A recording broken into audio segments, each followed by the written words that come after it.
இன்று இருக்கிற சூழ்நிலையில் தமிழகத்திற்கு புரட்சித் தலைவி அம்மா அவர்கள் இட்ட வெற்றிடத்தை நிரப்புவதற்கு சின்னம்மா அவர்கள் தான் தகுதியானவர்கள். அதன் அடிப்படையில் அவர் பொதுச் செயலாளர் தேர்ந்தெடுக்கப்பட்டிருக்கிறார்.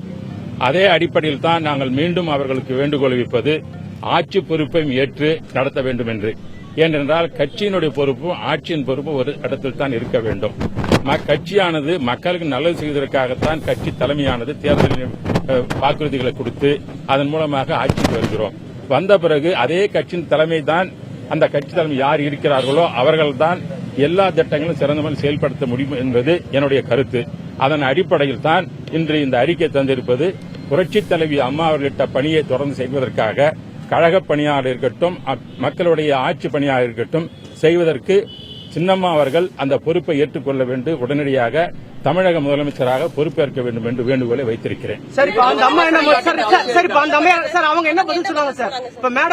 நான் என்னுடைய வேண்டுகோளை வச்சிருக்கேன், அவங்க ஒன்னும் பதில் சொல்லல. இல்ல இப்ப அவங்க ஏத்துக்கிறேன்னு சொல்லிருக்காங்களா? அது தெரியாது, எனக்கு தெரியாது. கழக தொண்டன் என்ற முறையில் இந்த அறிக்கையை நான் தந்திருக்கிறேன். நான் அருள் கூர்ந்து அவர்களை கேட்டுக்கொள்வது உடனடியாக பொறுப்பேற்று இந்த கட்சியை நடத்துவது போல் ஆட்சியையும் தமிழக ஆட்சியையும் நடத்திக் கொள்ள வேண்டும் என்று அன்போடு கேட்டுக்கொள்கிறேன். ஏன்னா இந்திய வரலாறை பார்த்தீர்கள் என்றால் எல்லாம் ஒரு கட்சி தலைமைதான் ஆட்சியும் நடத்துகிறது. இன்னைக்கு பாத்தீங்கன்னா முதல்ல வாஜ்பாய் ஆட்சி அமைப்பு அவர் தான் இந்த நாட்டின் பிரதமர் ஆனார். அது நேரு அவர்களும் பிரதமர் ஆனார். பிறகு ஒவ்வொரு கட்சியின் தலைமை பார்த்தீங்கன்னா அவர்கள் எங்களுடைய அண்ணா அவர்கள் பேர் அண்ணா அவர்கள் கூட அந்த நேரத்தில் கூட ஆட்சி வந்தனர், உடனடியாக பொறுப்பு ஏற்றுக்கொண்டார். கட்சி தலைமை அவர்தான்.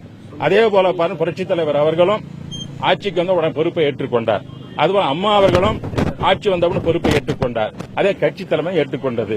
அதன் அடிப்படையில் தான் வேண்டுகோள் வைத்திருக்கிறேன். உதாரணத்துக்கு பாத்தீங்கன்னா நெல்சன் மண்டேலா அவர்கள் அவ்வளவு போராட்டம் நடத்திய பிறகு கூட பார்த்தீர்கள் என்றால் ஆட்சி பொறுப்பை ஏற்றுக்கொண்டார். ஏனென்றால் ஆட்சி பொறுப்பை ஏற்றுவதன் மூலமா மக்களுக்கு செய்ய வேண்டிய கடமைகளை என்னென்ன வாக்குறுதிகள் அவர் செய்ய முடியும்.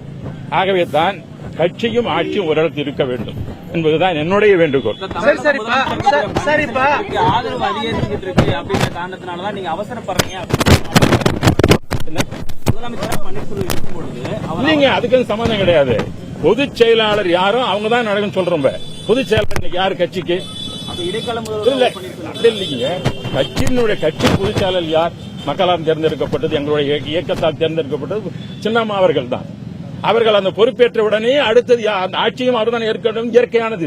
அது வேண்டுகோள் இல்ல, அது நாங்க கேட்கலைங்க. நான் சொல்றது நீங்க கேட்டது பதில் சொல்றேன். கட்சியினுடைய தலைமை தான் ஆட்சியை நடத்த வேண்டும் என்பது என்னுடைய கருத்து. அந்த கருத்தை மக்கள் கட்சி தாங்க, கட்சி தான் மக்கள் ஏற்றிருக்காங்க. புரட்சித் தலைவி அம்மா அவர்கள் அனைத்து இந்திய அண்ணா திராவிட முன்னிலை வைத்துத்தான் தேர்தலை வெற்றி பெற்றார்கள். ஆகவே அந்த கட்சி தலைமையை தான் அந்த மக்கள் ஏற்றுக்கொண்டார்கள். ஆகவே அந்த கட்சி தலைமை ஏற்றுக்கொண்ட பொழுது ஆட்சியும் அவர்களும் கொடுப்பது இதுதான் நியாயம். ஏற்றுக்கொள்ள வேண்டும் வேண்டுகோள். சரி, இப்ப பொதுச் செயலாளராக அவங்க பதவி ஏற்றப்ப இந்த அகிலேஷ் பல கட்சிகள தலைவரும் இல்ல, அதனால அங்கே பிரச்சனை. அகிலேஷ் என்ன பிரச்சனை? ஒரு இடத்துலயும் கட்சி அப்பா கிட்ட பிரச்சனை வந்துடுச்சு இல்ல, அதனால ஒரு இடத்துல தான் இருக்குன்றது என்னோட வேண்டுகோள்.